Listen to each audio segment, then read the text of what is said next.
ചാണ്ടി ഉമ്മൻ്റെ ആ പ്രസ്താവനയോട് ഞാൻ യോജിക്കുന്നില്ല. കാരണം മന്ത്രി കെ രാജൻ അത് അഭിമാനമായിട്ട് എടുക്കുന്നുണ്ടെങ്കിൽ കൂടി യഥാർത്ഥത്തിൽ ആ തൊഴിൽ ചെയ്ത് ജീവിതോപാധി കണ്ടെത്തുന്ന വളരെ ആത്മാർത്ഥമായ ആ തൊഴിൽ ചെയ്യുന്ന ആളുകളെ അപമാനിക്കുന്നതിന് തുല്യമായി പോകും. കാരണം മന്ത്രി അത് അർഹിക്കുന്നില്ല, അത്രത്തോളം പോലും മന്ത്രി അറിയിക്കുന്നില്ല. കാരണം മന്ത്രി അവിടെ ചെന്ന് ചെയ്ത കാര്യങ്ങൾ അത്തരത്തിലാണ്.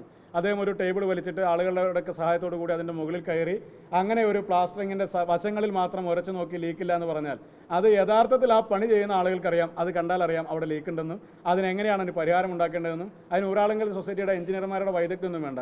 സാധാരണ കൽപ്പണിക്ക് പോകുന്ന വർഷങ്ങളായ തൊഴിലെടുക്കുന്ന ആളുകളെ സംബന്ധിച്ച് അല്ലെങ്കിൽ വാർക്കപ്പണി ചെയ്യുന്ന ആളുകളെ സംബന്ധിച്ച് അത് വളരെ വൈദഗ്ധ്യത്തോടു കൂടി അറിയാൻ വേണ്ടി സാധിക്കും. അപ്പോൾ മന്ത്രിയെ സംബന്ധിച്ച് അതിപ്പോൾ ഒരു ക്ലീഷ പ്രയോഗം പോലെ ഞാനത് അഭിമാനമായി കാണുന്നു എന്നൊക്കെ പറയാൻ ശ്രമിക്കുന്നുണ്ടെങ്കിൽ കൂടി മന്ത്രി അത് അഭിമാനത്തോടു കൂടി കാണുന്നു എന്നുള്ളത് ആ തൊഴിൽ ചെയ്ത് ജീവിക്കുന്ന ആളുകളെ സംബന്ധിച്ച് അപമാനിക്കാൻ തുല്യമാണ്. അതുകൊണ്ട് ആ പ്രയോഗത്തോട് ഞങ്ങൾ യോജിക്കുന്നില്ല. ആ പ്രയോഗം അത്തരത്തിൽ ഒരു ഉദ്ദേശത്തോടു കൂടി പറഞ്ഞതായിരിക്കില്ല.